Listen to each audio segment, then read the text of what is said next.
Hi అండి.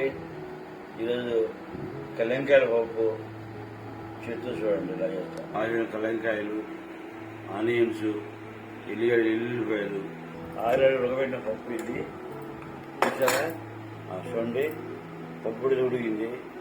ఇప్పుడు దీన్ని కలంకాయ పప్పు తాలింపు వేసుకొని కలంకాయ పప్పు టేస్ట్ అదిరిపోదు. చుట్టకాయ పప్పులా ఉంటుంది. అయ్యమ్మా ఉల్లిగడ్డ వచ్చి చేయనమ్మా. కలంకాయలు వేస్తున్నాం చూడండి. కలంకాయలు వేసేయాలి. వేసిన తర్వాత ఉప్పు అమౌంట్ రైట్ చూడండి. కారం అండి ఒక స్పూన్, చిన్న స్పూన్ వేసి వేసుకున్నాడు. కొంచెం వాటర్ వేయాలమ్మా. Very good. కొంచెం కలపాలమ్మా. ఈ కలంకాయ అంతా కిందికి వెళ్ళిపోవాలి. గుమ్మలు ఇటమ్మ పైన రైట్ అమ్మా. స్టవ్ ఆన్ చేయమ్మా. ఓకే కరెక్ట్గా 3 ఇంచులు కావాలి. 3 ఇంచులు వేయాలి. కలంకాయ ఉడికింది. తాలింపు పెట్టుకున్నామా. ఇప్పుడు దీంట్లో ఆయిల్ వేయమ్మా. 2 స్పూన్లు వేయమ్మా. ఇంకో స్పూన్ వేయమ్మా.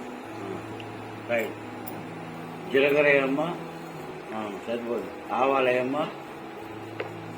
అట్టా ఎండుమిర్చి వేయాలి. కొంచెం ఎలా యాక్టికుంటారమ్మా. ఇలా చదువుకుంటారా. ఎల్లుల్లిపాయలు వేయమ్మా. పెంచబాజు దంచాలి. దీన్ని ఎల్లుల్లిపాయని మంచిగా పెంచబాజు దంచితే మంచిగా టేస్ట్ అవుతుంది.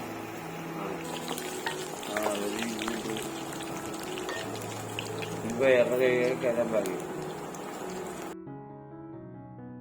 చిన్నగా ఇంకా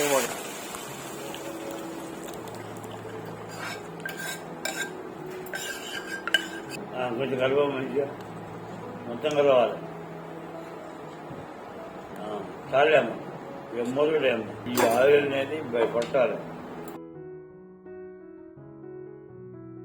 ఈ మీ గినక ఈడకి నచ్చినట్లయితే షేర్ చేసి, లైక్ చేసి, సబ్స్క్రైబ్ చేయండి.